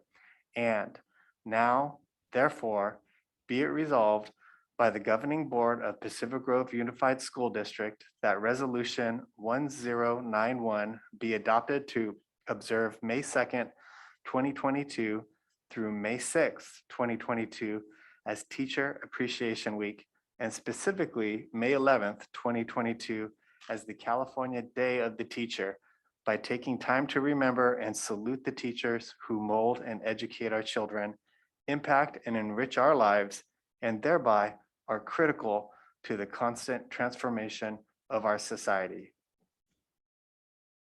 Thank you very much. Yeah, let's hear that. Thank you. All right, any board comments other than the applause? Just an absolute thank you. Yes. Yeah, the words are not enough to express all of our appreciation for the teachers that we have in this district. I recently sat down with one, and she mentioned that it is the students are taking their AP tests this week and next week, and that there are numerous teachers staying after school or coming in on the weekends to give practice exams. I mean, this is off the clock, and they're doing this for our students because that's how dedicated the teachers in our district are. And that's how much they give to our students. So this is not enough, but it's what we have. Thank you. Thank you for reading, and thank you for the comments. I think everybody, I mean, you can't be in education without a profound, undying respect for teachers. And for me, teachers are not just the credentialed people in the classroom. I think in education, it's staff people, and it's a coach, and it's a secretary. It's anybody who's teaching, molding, guiding the youth to become a better person and to have more understanding of self and others. So graduations are great and the concerts are great, but this is a very momentous thing for us, and I concur. It can't be said enough. And I do think when you look at the national landscape and certain authority figures that lack respect, thank goodness teachers are always held in such high regard and such wonderful esteem by the public. So there should be more money. Nobody can argue, but it's lovely that they're so respected and appreciated. So thank you so much. Any public comment at this time? They may not be saying it, but they're feeling it. That I'm intuitively picking up right at this moment. All right, I move that we accept the California Day of the Teacher and Teacher Appreciation Week, resolution number 1091. Second. So the motion was made by Christy Dawson, seconded by Dr. Frank Rivera. May I have a roll call vote? Aye. Aye. Aye. The motion carries. Can you imagine if someone voted nay on this? How could that? It's just not even possible. All right, thank you so much. And now we'll move forward to board calendar, future meetings. Anything we need to know? Thank you, Madam President. Nothing new on the agenda at this point for that calendar. So if the board would like to add anything, now would be the time. Otherwise, no action is necessary. Looking at the calendar, I just want to state, I know it's to be decided, but. The September Yes, thing? yeah, the September thing. Oh, trustee Pat got on me last time that I said it was a bad weekend. So Well, I'm giving you because guys you're plenty planning, of time. you're planning ahead. It's a bad I'm weekend. I don't even think I'm in the country, so don't worry about that. Saturday, I don't know what's going on for you, but we did bring up earlier tonight that some of the policy changes that have been so critical that we might be looking at a special meeting earlier in the year. So you just block, you are safe, whatever the heck's happening on the 24th of September, you do it. There you go. And as soon as I have more information, specifics, I can let you know when CSBA recommends that we do that, and then we can, hopefully by next meeting. I'll hear Just, yeah. I think it would be nice for the sake of the board, just get that off of there for now. Just cut it out and maybe we put it at the start, even perhaps before August 18th, a board meeting to be determined regarding, policy or other special things. Would you like, you'll need to take an action in a second. If Let's you wanna take change an it. action and get rid of it. I need Frank to feel better about things. Can we do that? I have a comment before we do. I was just regarding the content of that meeting, the board goals. We're doing it kind of after the school year's already began in September. So I'm wondering if we should consider, and I don't know if we have time to do it now before the school year begins, but I would like to see it happen towards the end of the previous school year so that the goals are there and then they can start to get implemented for that following school year. Okay, so I'm talking about policy, but you're talking about that is already listed here and suggesting the possibility of something, say in June, a Well, special meeting? To me, the policy meeting could possibly be, I don't know how long that would take. If it would be hours or if it would just be minutes. It's 46 bylaws. So, and some of them do have some details in it. So I could see it taking at least 90 minutes, perhaps longer. So to me, that would be a separate meeting. And then this is board goals and strategic plan. So I'm talking about two special board meetings. Okay. There you go. But we know we don't want it September 24th. Get that off of there. Well, I am not comfortable making a decision being 3 out of 5 right now, but I think what you're bringing up is a very good point. So maybe we could look at trying to do something in the month of June as far as setting up for later and looking at that, because it's us pretty much.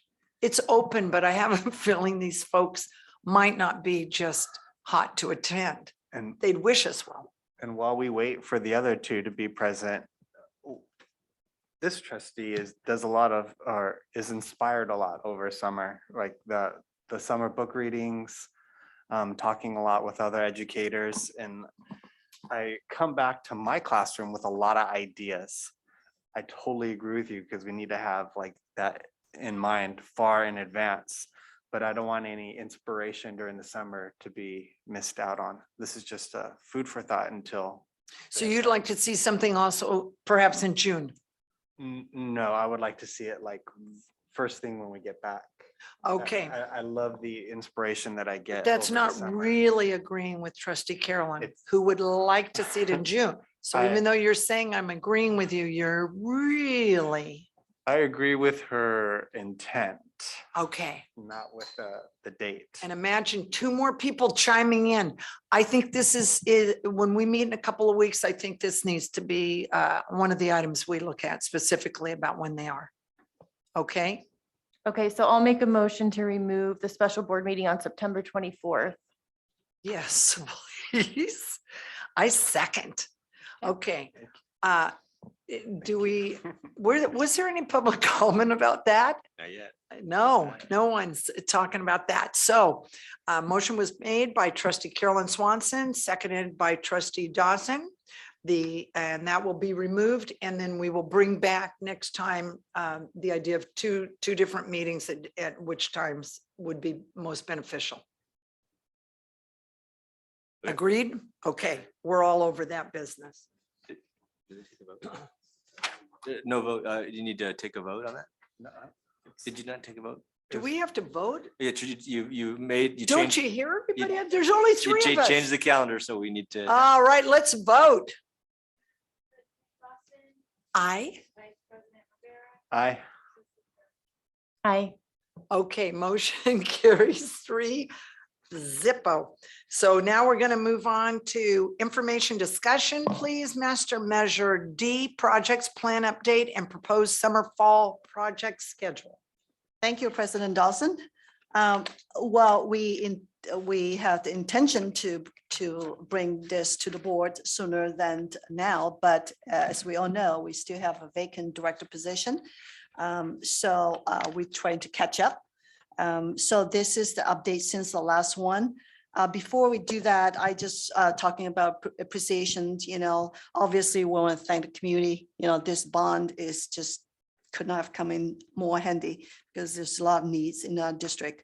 It's a $30 million bond and it goes all the way into 2030. But also I like to really appreciate our maintenance and operation and transportation folks. We talk about Measure D, but it's very, very interrelated to maintenance because this is really a facilities bond. It's not really a construction or new construction bond. Anything that people do, fix, repair, rely on Measure D funds as well. So it's interrelated.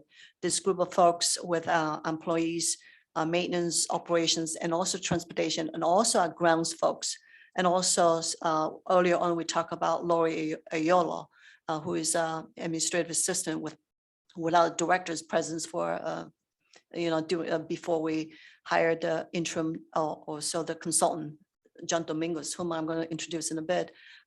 Really critical. These people can be more dedicated, more hardworking, and also they care about school district. So I really need to publicly, thank them. But of course, the other person is also my assistant who is retiring. She was integral in training, Lori transitioning the work, talking about Facilitron, some of the language, I don't even know the details, but they really, really get it down. And the work orders is so critical for us to track. So this is a group of people really help us transition from a maintenance now into a Measure D. Then obviously we hired John Domingos, who is, interim person while we in the midst of hiring, filling the position of director position. He was very gracious, came in and I handed him a stack of works and said, oh my gosh, this is how much. And I said, well, if you say a few more words, the stack's going to go higher. Really incredible, kind person. Really dive right into that, walk the sites, really get the projects going. So tonight is going to be a presentation with Mr. Domingos. What I'm going to do, just do a framework where we are.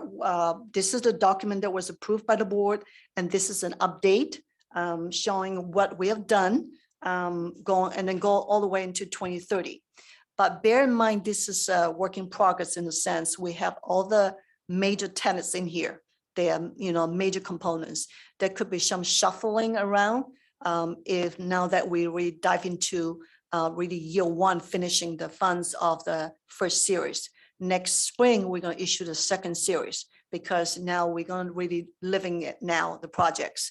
There could be some issues as every industry experience about supply chain issue, labor shortage, but also delivery. I mean, you have the products, but you can get a company to deliver the thing, and they're going to say, I'm 6 weeks behind. So we're dealing with those kind of challenges. But we, working with our team, I think is, we're still proceeding as planned. And I think with that, I'm going to just talk about on the higher level, and Mr. John Dominguez is here, and he's going to walk through every one of this project and tell you what it means when it says pending, what it means when it says out to bid. So the first one is year one, Series A, is about a little bit less than $6 million, $5,984,730. The year one is a little bit over $3.1 million, and the list they're under the budget amount. So we haven't had a chance to talk about the gap to fill in the actual, dollars we have spent, and we'll come back to do that. Our goal is probably when we get into that, and with Mr. Dominguez here a little bit long, a while longer, we'll get to some of the projects get done and see how much savings, and we'll bring back. Our goal is to bring back probably every quarter. That would be good, so that can update the board, and also to let you know what kind of changes. And again, we're going to talk a little bit about some shuffling, because again, we're going to work with the site administrators, and we'll continue to do that. And there's going to be some changes, and I think but that's a good thing. So the series is $3.1 million, and it's Series A, year 1 and 2. We say year 1 and 2 because some of the projects, it kind of will go into between kind of going to year 2, the next fiscal year, and they're totaling a little bit over $1 million. And Series A, year 2, solid year 2 is the next, is on page 69 of their board packet, is a little bit over $1.7 million. And then we go into 23 to 2025, and it's a 2-year block, but it may not have to be that way, because as we go into it and we know more about the projects, we'll probably more into more details into a year by year, 2025, 2026, as opposed to 26 to 27, 25 and 27. And then goes right into 2030. So with that, I'm going to introduce Mr. John Dominguez here. Is he? Yes. Right there. Okay. All right, John, you're on. Okay. Uh-oh. Sound is not working. How about that? Can you guys hear There me? we go. All right, John. Okay, thank you very much. It's my pleasure to be working with the district and Superintendent Paros and board members. Thank you for giving me this opportunity. I just want to start my presentation by letting you know that the reason why Shane Steinbeck is such a wonderful man is because he was my former student. Okay, okay. I had Shane at Delaware High School. He was our football quarterback, and I also had him in my American government and economics class. So it was awesome to see him again. So so this summer is going to be a lot of work here, and we're really pushing to get these projects on board and the contractors on board. Song mentioned that we're under the gun to be getting materials and deliveries on time. Hopefully, we will be, above the curve on that one. And because I know that on my other projects, that has been, post-COVID, kind of a problem, especially also with available workforce. So these projects are going to be coming out here, and the ones that we're looking at right now, some of these are already out to bid, and I'll go over the ones that we have out to bid right now, and that we do have the contracts for, as you know, some of the rekeying, the district-wide rekeying. That projects will start this summer or therefore sooner. We have play structures that are going to be installed at Robert Downs. We have sewer line replacement at the adult school. At David Avenue, we have roofing, painting, asphalt, dry rot, those were all, we had our job walks on Tuesday of this week. And we had a pretty good turnout of contractors there. And so we'll expect bids to be opened on the 13th of this month. So, you know, so get ready because, and we've notified the site administrators of what's going to be happening there at the David Avenue property. I will be reaching out to the principals and staff at the other school sites and giving them a schedule of the work that's going to be performed there this summer. As you know, a lot of these projects in any school district of this type, they have to take place in the summertime, and there's a very short window. So we'll be cracking the whip on the contractors to get them done on time. So questions, comments? Board? Questions? Carolyn? Thank you, Christy. I do have several questions. I'm trying to organize them and prioritize the questions, but one of my questions is related to prioritizing. So I'll ask that first. So, you know, this list is fluid. We're understanding that. And so I wanted to ask about, in your review, John, since you've gotten here, I know you've been reviewing a lot of things. Have we successfully moved anything related to safety up in the prioritization? Have you seen anything that's sort of glaring that needs to move up year-wise? Not necessarily. I think that the list and the priorities were vetted fairly well by Matt. I think he did a very good job of that. I'm kind of still in the process of vetting the list. However, I got to tell you that I know that in this series and what was planned for this round of summer projects, they're doable. And I think that, like I said, I think the list was vetted appropriately. I do recognize that there are health and safety issues or safety issues, some that I see around the district that will need to get addressed, you know, sooner than later. Some of the safety issues that we look at are when you have a project that requires a DSA approval. Okay, that's one that is tough to move up on the list, because when you have a plan, when you have a project that has to go through DSA, they're going to make you fix whatever the path of travel or ADA issues are. It could be in the bathroom, you know, it could be a number of things. So what we're looking at and we're trying to pick off right now are those projects that don't require ADA approval, that can be health and safety as well. So some of the trip hazards, I know that down there on the high school at Congress and Sunset, we had an issue with some concrete there that's been replaced and repaired.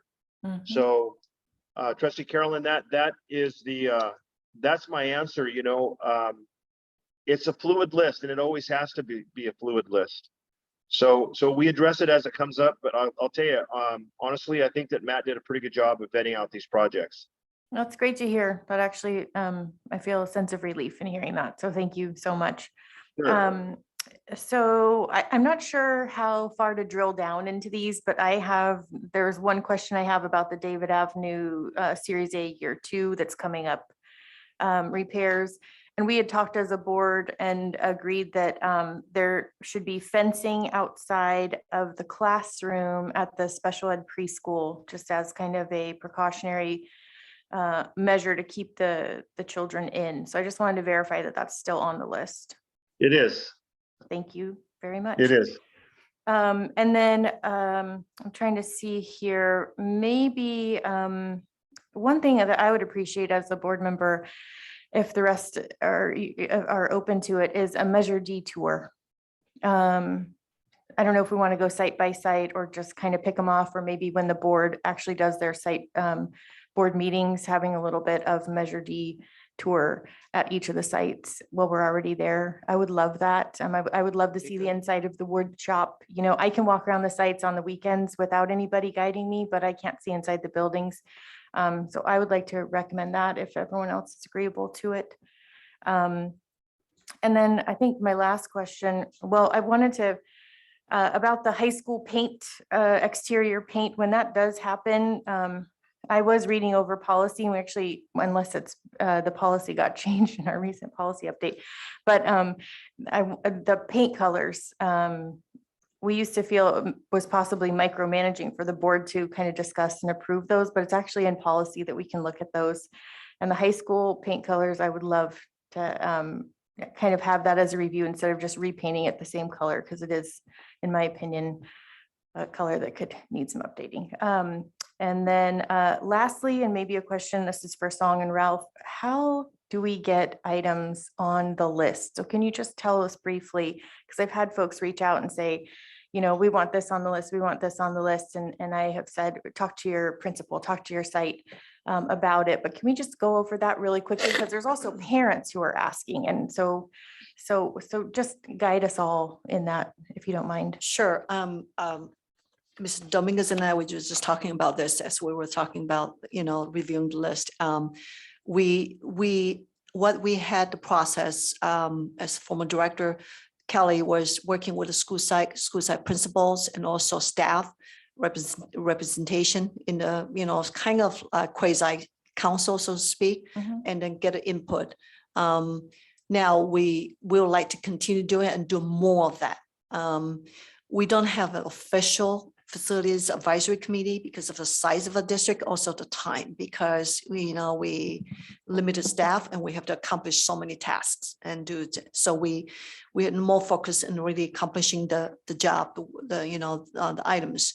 But we'll continue doing that. We're going to start doing the outreach again to go back and say, here's where we are. And also we're getting feedback from the site administration and say, okay, how can we reconcile the two, the two lists? Because we're starting to get from a site saying, maybe can we tweak this a little bit? Can we move this, even though it says in 2023? But obviously we have to look at the funding because again, safety and priority, because there's a reason why some of the items were top first, because they're broken. We need to fix it. Yes, right it's away. a large undertaking, and I know that one project started may not even seem like it's related to another one, but they are kind of all interrelated. They Yes. take bandwidth and timing and everything. So thank you, Mr. Dominguez, for all your work and jumping into the deep end with all this. And thank you, Song. Thank you very much.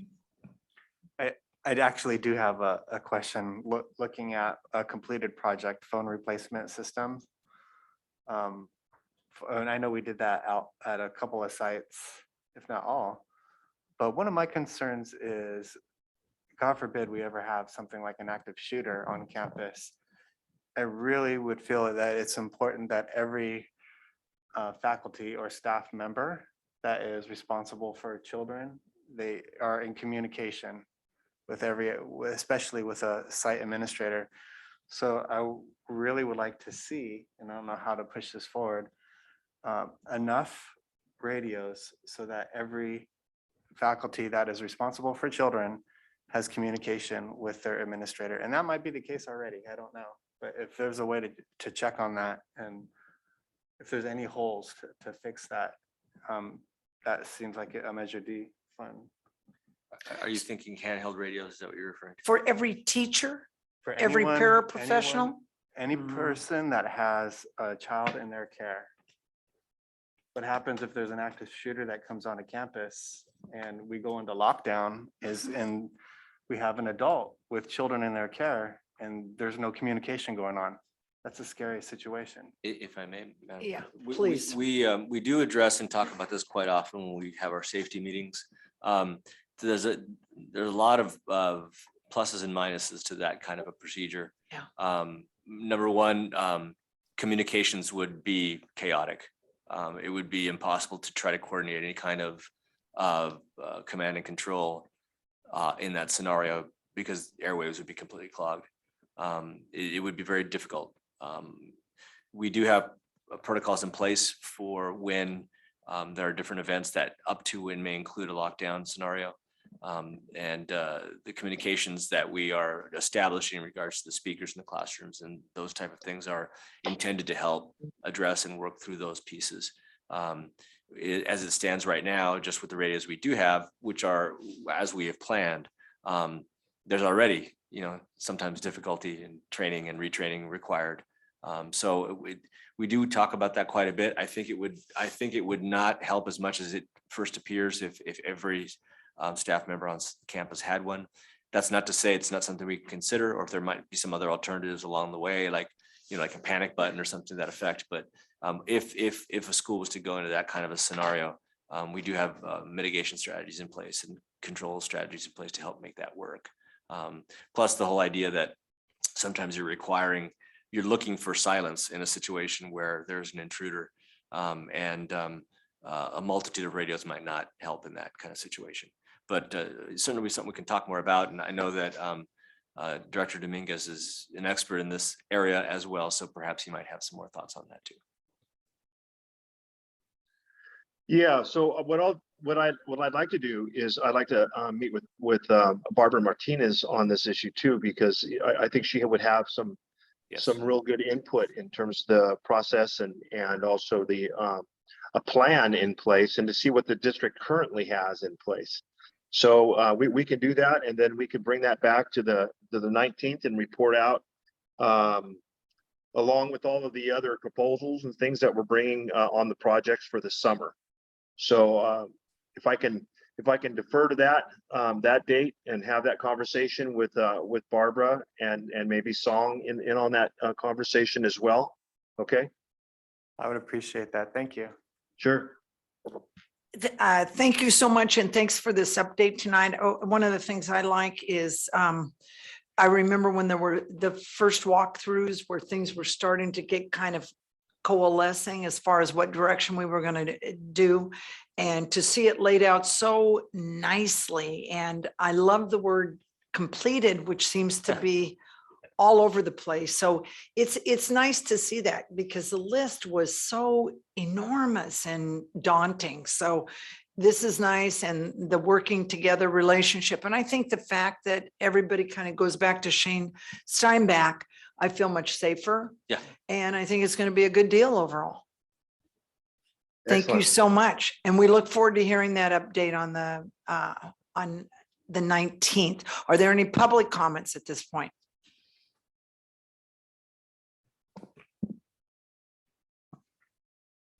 Beth Shamas.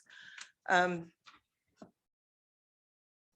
on the 2023 to 2025 page 70, it has the JV and varsity backstop and bleachers for the high school, and we've talked about that. And we know now that we're going to need ADA compliant walkway down there. So that's not even on here, and I'm wondering what is the plan for that one? I can comment on that, if I may. Yes. So the ADA upgrades are on the list. I don't recall what section they're in, but they are on the list. And here's the issue. So on that list, and as a result of the bleachers themselves not requiring ADA, it isn't the bleachers that are non-ADA compliant. It's the path of travel, and that is prominent throughout every single school district that I work with.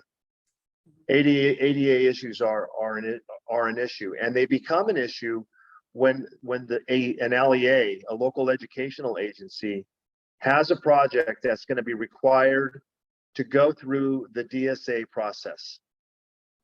And so for approval, for plan approval. So working with the architects, all the architects that I work with, almost every project is a ADA project. However, we have to move forward with projects, because otherwise they'll never get done if they're not going to be funded through the school facilities program. So in this instance, we're going to go ahead and put the bleachers down there, because the district already has it's an existing issue, and it really is it's a replacement. And so it's not going to exacerbate any pre-existing condition. And all of those ADA issues can get handled two ways. One, It can get handled when you have a project that goes to the DSA and the DSA requires an LEA to get them done. Otherwise, they're not going to get their plans approved. And then that money, that's a portion for that project. A school district has to pay for that out of the project cost. So that has to be calculated in. So our recommendation is that in the future, and you're right, in those projects 2023 to 2025, or wherever that is, I don't know where ADA is on the list. I forget, and my screen crashed on me on my computer, so I apologize. That is on the list, and so there will be some ADA upgrades that are happening in the district in the future. John, is actually on page 73, the very last item. We haven't put the amount, but again, because again, we're going to, it is just it's not a lot of readjustments, but it's going to be a work in progress nonetheless. So it's under ADA improvements. So the dollar amount, as you can see, the total says 26 million, but when we put in all the savings, that's when we're going to adjust. We say, okay, ADA adjustment, we say district wide, but it could move sooner to this because of the site level, because of the requirement. Again, this is something we'll continue working on. Okay, I think the concern is always going to be the liability that we expose ourselves to. If somebody says, hey, I can't get down there and you guys need to make it available to me, we know it's an issue down there if you've been to the varsity field. So, okay, that's one of my concerns. And then on here, there's always the $150,000 set aside for emergency repair contingency. And I'm just wondering why it's set out that way, since Measure D is not really specified as emergency repair. So why wouldn't you be using Measure D money instead of coming out of reserves, or, so I was wondering, that's my question about that. I would think at that time where we Measure D contingency repair, it is a repair facilities, because like when we do dry rot, repainting or HVAC is a repair replacement. So we want to see, because until sometimes you open up the site, open up certain walls and a certain thing, we can't really tell how much we need. So we don't want to really allocate every dollar. So directly, Cal and I, when we did this together, we always say, okay, not just the project contingencies, but also the program contingency, because a good example is we're going to move up the preschool playground. So we want to work on that this summer. So that is not in here. So we need to come back and say the savings, initial estimate is going to be probably about $40,000. So we want to do some, Mr. Dominguez is already on his list to do this. So this is the kind of thing, because our facilities by and large is pretty old. So we don't know until we work on that. And now with the inflation of prices, it's hard to say.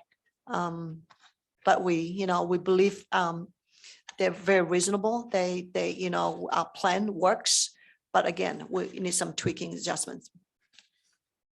Okay. I think also that the allowance, as far as the terminology of an allowance, is a contingency. And Song, I think, explained it well, that sometimes when we go into a project, and like, for example, I'll give you an example of a potential roofing project that we have, that we find a lot of dry rot repair that's necessary. Then that project becomes an emergency to get it done in time. So that contingency then can be used, or that allowance can be used to fulfill the need or the void of what we might find, because we have more dry rot than what we had originally thought. That makes sense. Okay. And just one little request I have.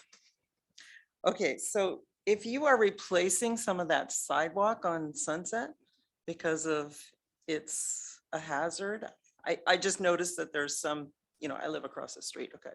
So I noticed that there's some markings on the sidewalk that look like either it's gonna be taken care of because it's uneven. And there's one square I want to have because it says on there, dump Nixon, and I really want it. Okay, okay. I think we've birdwalked a little bit. It was put in, like it says it on there, 1972. It's kind of cracked and, so just made me think of it. Putting in a bid, putting in a bid. All right, thank you so much. Any other public comment at this point? Okay. I just have one last thing, and if we could name the parking lots, name or number them just for safety, if we had an issue, so that we're not having to try to use, southwest and, northeast or behind the school to describe to an ambulance or, et cetera. I would love that. I was asking how to put projects in the queue for myself as well, I guess, because I would like to see that, but I also don't want to leapfrog anything. And so I just want to put that out there, that that's something that I would feel is very valuable. Thank you. Public comment? Okay, thank you so much for sharing tonight. It's quite informative and we appreciate the time. And Mr. Dominguez, it's great to have a little screen time with you, even if your computer is not behaving, and we appreciate it. I appreciate the opportunity. Thank you very much. Of course. Okay, now we'll move on to future agenda items. We're moving at a clip here, Dr. Porras. I agree. Yeah, the list thus far is as you see. So if the board would like to add anything to that, this would be the time to do so.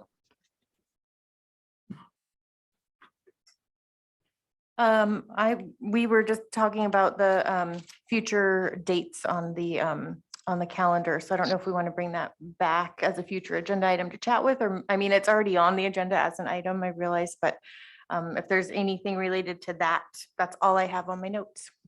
Yeah, I think we just go ahead and discuss it when our colleagues return and we look at, do we have one in the spring on policies and then early, as you said, next year for the other. I think that has to be kind of a direction given on that, perhaps the next in 2 weeks. Okay. All right. That sounds really good. All right. Could it even be possible? It's under your leadership, Madam Who President. needs sleep, right? Admin, what's going on? Look, whoa, hands up. I thought they were snoozing right now. All right, thank you so much. There's a little more Cinco de Mayo out there, and it's been a wonderful meeting. Enjoy yourselves. Christy, I'm sorry to interrupt you, but if we're going to go back into closed session, I think you do need to mention that now. We're going to go back into closed session. Does anybody have a problem with that? Does anybody want to meet us? No. Okay, we'll do that. So do we need to move that we're going to go back and close session? No, you'll need to report out when you're done. Oh gosh, then we. Okay, we'll do that.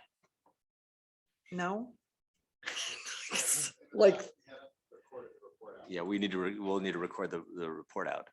we're just going to work on superintendent evaluation chitty chat. I Can't we just say understand. that? I understand. We but have to come back? you These have guys to have you to have to sit come, you here? have to return to open session when returning from closed session to Oh, report out. that feels is sadistic to me.